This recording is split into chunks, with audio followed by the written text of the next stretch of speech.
ଆଜିକାଲି ରାଜନୀତିରେ ନିର୍ବାଚନ ଜିତିବାଟା କ'ଣ କେବଳ ଭାଗ୍ୟର ଖେଳ? ଆଦୌ ନୁହେଁ, ବରଂ ଏହା ପଛରେ ରହିଛି ଏକ ଜଟିଳ ବିଜ୍ଞାନ। ଆଜି ଆମେ ସେହି ବିଜ୍ଞାନ ଭିତରକୁ ଟିକେ ପଶିବା, ଦେଖିବା କେମିତି ଡାଟା, ଷ୍ଟ୍ରାଟେଜି ଆଉ ଭୋଟରଙ୍କ ମନକୁ ବୁଝି ବିଜୟ ହାସଲ କରାଯାଏ। ତେବେ ଚାଲନ୍ତୁ ଏହାର ଗଭୀରତାକୁ ଯିବା। ଖାଲି ଏଇ ସଂଖ୍ୟାଟାକୁ ଟିକେ ଦେଖନ୍ତୁ, 9122। ଏଇଟା କୌଣସି ସାଧାରଣ ସଂଖ୍ୟା ନୁହେଁ। ନିକଟର ହୋଇଥିବା ଗୋଟେ ବିଧାନସଭା ନିର୍ବାଚନରେ ଠିକ୍ ଏତିକି ଭୋଟରେ ହିଁ ହାର ଜିତର ନିଷ୍ପତ୍ତି ହୋଇଥିଲା। ଭାବିଲେ ଆଶ୍ଚର୍ଯ୍ୟ ଲାଗୁଛି ନା? ତେବେ ପ୍ରଶ୍ନ ଉଠୁଛି, ଏତେ କମ୍ ମାର୍ଜିନରେ ଜିତିବାଟା କେମିତି ସମ୍ଭବ? ଏହା କ'ଣ କେବଳ ଗୋଟେ ଚମତ୍କାର? ନା, ଏହା ପଛରେ ଥାଏ ଡାଟା, ଗଭୀର ରଣନୀତି ଆଉ ଲୋକଙ୍କୁ ଠିକ୍ ଭାବେ ବୁଝିବାର କଳା। ଆଜିର ହିଁ ଆଲୋଚନାରେ ଆମେ ସେହି ରହସ୍ୟକୁ ହିଁ ବୁଝିବାକୁ ଚେଷ୍ଟା କରିବା। ଆଉ ଏହି ପୂରା ପ୍ରକ୍ରିୟାକୁ ଭଲ ଭାବରେ ବୁଝିବା ପାଇଁ ଆମେ ଏକ ନିର୍ଦ୍ଦିଷ୍ଟ ଉଦାହରଣ ନେବା। ଆମର କେସ୍ ଷ୍ଟଡି ହେଉଛି ଓଡ଼ିଶାର ସୁନ୍ଦରଗଡ଼ ନିର୍ବାଚନ ମଣ୍ଡଳୀ। ଚାଲନ୍ତୁ ଦେଖିବା ଏଠାରେ କ'ଣ ହୋଇଥିଲା। ତେବେ କୌଣସି ନିର୍ବାଚନୀ ରଣନୀତିର ଆରମ୍ଭ କେଉଁଠୁ ହୁଏ? ଏହାର ଆରମ୍ଭ ହୁଏ ତୃଣମୂଳ ସ୍ତରରୁ, ଲୋକଙ୍କୁ ବୁଝିବାରୁ ଆଉ ସେମାନଙ୍କ ସମସ୍ୟାକୁ ଚିହ୍ନିବାରୁ। ଏହା ହିଁ ହେଉଛି ପ୍ରଥମ ପାହାଚ। ଯଦି ଆମେ ସୁନ୍ଦରଗଡ଼ର ଜନସଂଖ୍ୟା ଉପରେ ନଜର ପକାଇବା, ତେବେ ଗୋଟିଏ କଥା ପୁରା ସ୍ପଷ୍ଟ ହୋଇଯାଏ, ଏହା ଏକ ଆଦିବାସୀ ବହୁଳ ଅଞ୍ଚଳ। ଦେଖନ୍ତୁ, ଏଠାରେ ପାଖାପାଖି 51% ଲୋକ ହେଉଛନ୍ତି ଅନୁସୂଚିତ ଜନଜାତିର। ଯେକୌଣସି ଷ୍ଟ୍ରାଟେଜି ପାଇଁ ଏହି ତଥ୍ୟଟି ବହୁତ ଗୁରୁତ୍ୱପୂର୍ଣ୍ଣ। ଠିକ୍ ଅଛି, ଆମେ ଜାଣିଲେ ଏଠି କେଉଁ ବର୍ଗର ଲୋକ ଅଧିକ ରୁହନ୍ତି, କିନ୍ତୁ ସେମାନଙ୍କର ପ୍ରକୃତ ସମସ୍ୟା କ'ଣ? ଏହି ତାଲିକାକୁ ଦେଖିଲେ ଜଣାପଡ଼ୁଛି ଯେ ସେମାନଙ୍କର ମୁଖ୍ୟ ଚିନ୍ତା ହେଉଛି ମୌଳିକ ସୁବିଧା, ଯେମିତିକି ଖରାପ ରାସ୍ତା, ପିଇବା ପାଣିର ଅଭାବ ଆଉ ଗାଁରେ ଷ୍ଟ୍ରିଟ୍ ଲାଇଟ୍ର ଅଭାବ। ତେଣୁ ସ୍ୱାଭାବିକ କଥା, ଯିଏ ଏହି ସମସ୍ୟାଗୁଡ଼ିକ ଉପରେ ଫୋକସ୍ କରିବ, ଫାଇଦା ତାକୁ ହିଁ ମିଳିବ। ଆଉ ଏହି କଥାଟି ବୋଧହୁଏ ପୁରା ସାରାଂଶକୁ କହିଦେଉଛି। ର୍ୟାଲିରେ ଭିଡ଼ ଜୁଟାଇ ହେବ, ପ୍ରଚାରରେ ଶବ୍ଦ କରିହେବ, କିନ୍ତୁ ଯଦି ବିଜୟ ଦରକାର, ତେବେ ବିଶ୍ୱାସ ଜିତିବାକୁ ପଡ଼ିବ।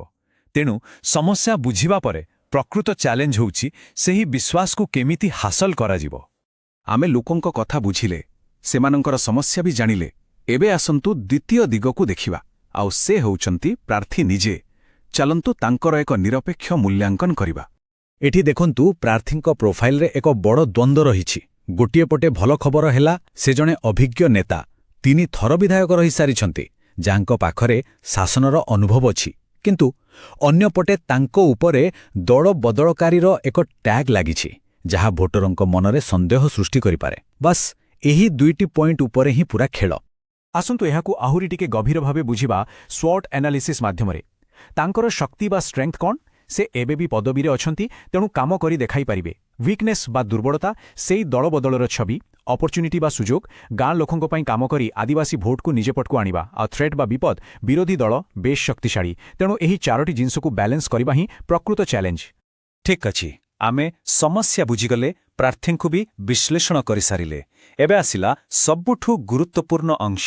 ଏସବୁକୁ ନେଇ ପ୍ରକୃତ କାର୍ଯ୍ୟ ଯୋଜନା ବା ରଣନୀତି କେମିତି ତିଆରି ହେଲା, ଚାଲନ୍ତୁ ଦେଖିବା। ଏହା ହେଉଛି ଏକ 90 ଦିନର ପୂରା ବ୍ଲୁପ୍ରିଣ୍ଟ। ଦେଖନ୍ତୁ କେମିତି କାମଟା ପର୍ଯ୍ୟାୟକ୍ରମେ ଆଗକୁ ବଢ଼ୁଛି। ପ୍ରଥମେ ନିର୍ବାଚନର 3 ମାସ ଆଗରୁ ସଂଗଠନକୁ ମଜବୁତ କରାଗଲା। ତାପରେ ଘରକୁ ଘର ବୁଲି ପ୍ରଚାର ଆରମ୍ଭ ହେଲା। ଶେଷ ମାସରେ ମିଡିଆ ଉପରେ ଫୋକସ୍ କରାଗଲା। ଆଉ ଶେଷ ସପ୍ତାହରେ ପୂରା ଶକ୍ତି ଲଗେଇ ଦିଆଗଲା ଲୋକଙ୍କୁ ଭୋଟ ଦେବାକୁ ବାହାର କରିବା ପାଇଁ। ପ୍ରତ୍ୟେକ ପର୍ଯ୍ୟାୟର ଲକ୍ଷ୍ୟ ପୂରା ଅଲଗା। ଆଉ ଏସବୁ ଭିତରେ ଆଧୁନିକ ଟେକ୍ନୋଲୋଜିର ବ୍ୟବହାର ବି କରାଗଲା। ଯୋଉଠି ଇଣ୍ଟରନେଟ୍ ସେତେ ଭଲ ନାହିଁ, କିନ୍ତୁ ପ୍ରାୟ ସମସ୍ତଙ୍କ ପାଖରେ ମୋବାଇଲ ଅଛି, ସେଠି ହ୍ୱାଟ୍ସଆପ୍ ଗ୍ରୁପ୍ ତିଆରି କରାଗଲା। ଏହାଦ୍ୱାରା ଗୁଜବକୁ ରୋକିବା ସହଜ ହେଲା। ସେହିପରି ଛୋଟ ଛୋଟ ଭିଡିଓ ବା ରିଲ୍ସ ମାଧ୍ୟମରେ ନିଜ କାମକୁ ଲୋକଙ୍କ ପାଖରେ ପହଞ୍ଚାଗଲା। ଏହା ହିଁ ଆଜିର ଡିଜିଟାଲ ଯୁଗର ନିର୍ବାଚନୀ ପ୍ରଚାର। ତେବେ ଏହି ଗୋଟିଏ ଉଦାହରଣରୁ ଆମେ କ'ଣ ବୁଝିଲେ? ଏହା କ'ଣ ନିର୍ବାଚନର ଭବିଷ୍ୟତ? ଆସନ୍ତୁ ଏହାର ମୁଖ୍ୟ ସିଦ୍ଧାନ୍ତ ଉପରେ ନଜର ପକାଇବା। ସବୁଠୁ ବଡ଼ ଶିକ୍ଷା ହେଉଛି, ଆଧୁନିକ ନିର୍ବାଚନ ଏକପାଖିଆ ପ୍ରଚାର ନୁହେଁ। ଏହା ଏକ ଫିଡବ୍ୟାକ୍ ଲୁପ୍ ପରି। ପ୍ରଥମେ ଲୋକଙ୍କଠାରୁ ତଥ୍ୟ ନିଆଯାଏ, ସେମାନଙ୍କର ଆବଶ୍ୟକତାକୁ ବୁଝାଯାଏ, ଆଉ ଠିକ୍ ସେହି ଅନୁସାରେ ଏକ ସଠିକ୍ କାର୍ଯ୍ୟ ଯୋଜନା ତିଆରି କରାଯାଏ।